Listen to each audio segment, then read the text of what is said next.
His last filter burnt out. The hospital in Boulder will have a crate of them. You're gonna have to go below the line at least a dozen times. Welcome back to Epic Film Sleuth. Today we're going to recap the 2024 movie titled Elevation. Spoilers ahead, watch out and take care.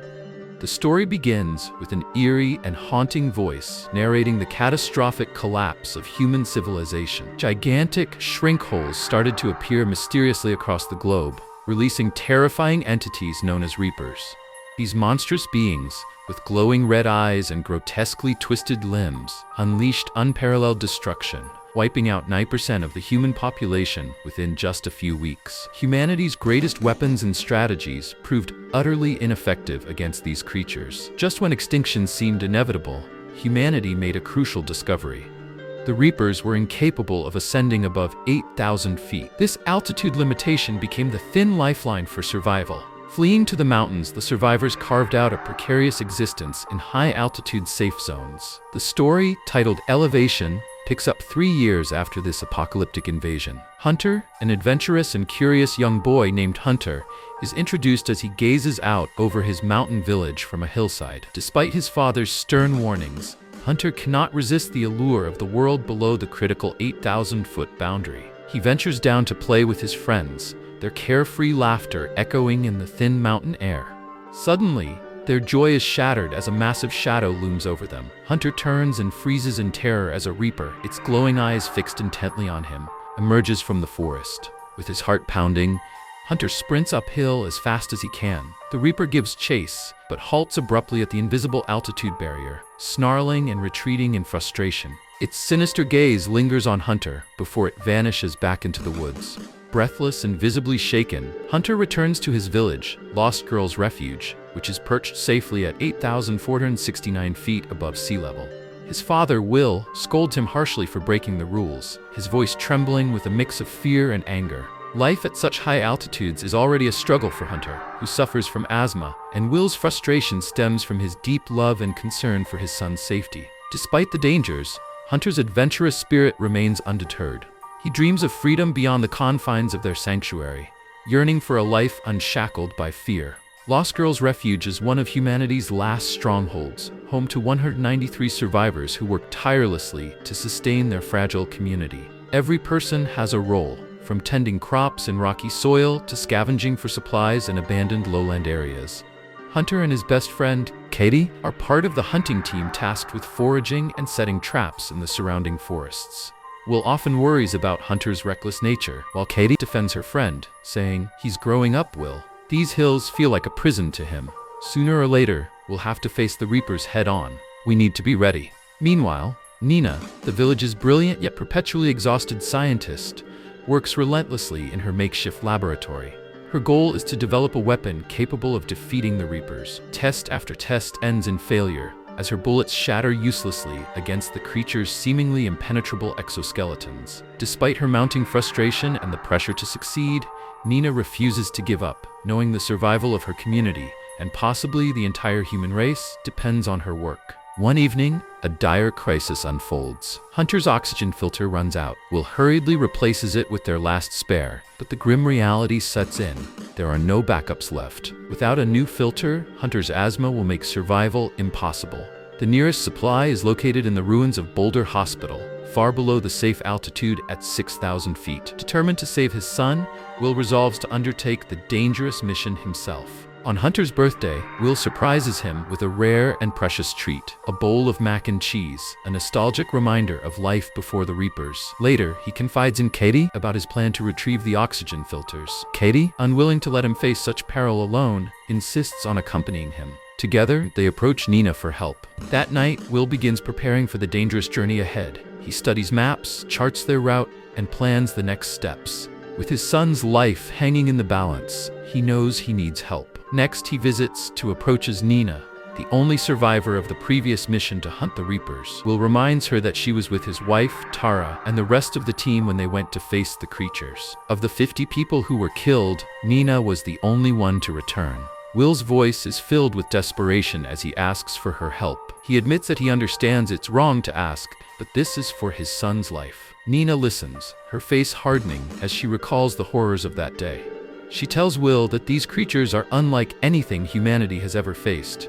They cannot be killed. No weapon, no bomb, no ammunition has any effect on them. She reveals that during their last encounter, she accidentally retrieved a piece of Reaper skin and spent months studying it, but all her experiments failed. To this day, she hasn't found a single way to harm the creatures.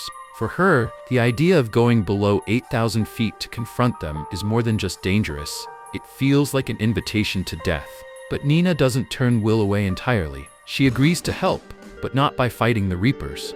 Instead, she offers him a radio frequency compass. This device detects the presence of the creatures by picking up the unique electronic frequency emitted by the carbon dioxide humans exhale, which the creatures use to track their prey. Unlike trees, which absorb carbon dioxide and release oxygen, humans breathe in oxygen and expel carbon dioxide. The Reapers, she explains, are drawn to this carbon dioxide and can sense it from miles away.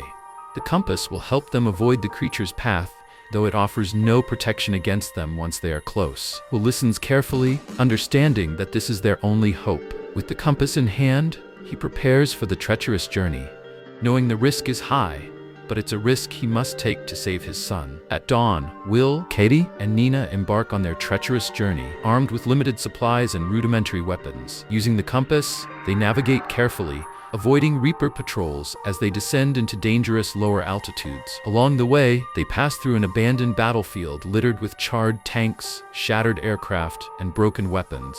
A grim reminder of humanity's desperate but futile resistance. They scavenge what they can before moving on. In Alt Vista, they stumble upon a dilapidated cable car system that could significantly shorten their journey. Will manages to restart the motor, but the noise attracts a Reaper. The monstrous creature charges at them, impervious to their weapons. They narrowly escape aboard the cable car, only for the Reaper to sever the cables, sending them plummeting to the ground. Miraculously, they survive the crash and take refuge in an abandoned resort to recover. That night, over a rare sip of whiskey, Nina raises an unsettling question. Why do the Reapers only hunt humans? There are animals down there, horses, goats, deer, but they're left untouched. It's almost as if the Reapers are programmed specifically to target us. Her observation sparks a chilling new theory. The Reapers might not be living creatures, but highly advanced machines with a singular purpose: to eradicate humanity. Nina begins analyzing their behavior, noting the precision and strategy in their attacks. The next leg of their journey takes them into Calv Mines, an expansive network of tunnels leading to Boulder Hospital. Their planned route is blocked, forcing them to venture deeper into Reaper territory. As they navigate the oppressive darkness, a Reaper picks up their trail. Holding their breath, they hide in silence, but the creature draws closer. In a desperate act of sacrifice, Will sets off a bomb to create a diversion, allowing them to escape. In the chaos, Katie, caught and killed, her agonized screams echoing through the mine. The devastating loss leaves Will and Nina grief-stricken, but even more determined to complete their mission. At Boulder Hospital, they find the oxygen filters amidst the rubble of a collapsed building.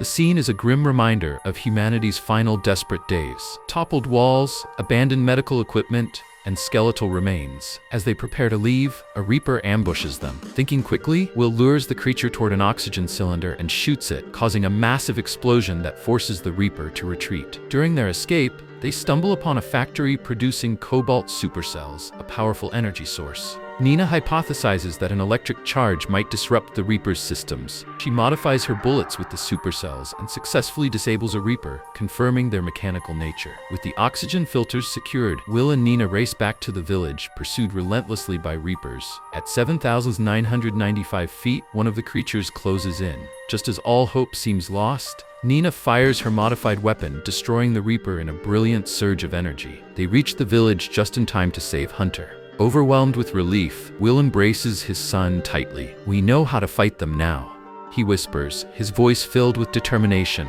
Nina immediately begins drafting plans for a larger weapon system based on their discovery. The survivors broadcast their findings to the scattered remnants of humanity, igniting a spark of hope. Armed with supercell-powered weapons, humanity launches a counter-offensive, reclaiming their planet one battle at a time. Lost Girl's refuge becomes a beacon of resilience, welcoming new survivors and uniting humanity in the fight against the Reapers. In the story's final scene, Will stands beside Hunter, watching as a convoy of survivors arrives, bringing fresh energy and determination to the resistance. The tale ends on a hopeful note, but a post-credits scene delivers a chilling twist. 3 enormous alien crafts descend toward Earth, their engines emitting a deep, ominous hum. The screen fades to black, leaving the audience braced for the next chapter of humanity's struggle. With this scene, the story ends here. Thank you for watching. Make sure to subscribe if you'd like to see more videos like this, and hit the like button to help us out. Until next time, take care.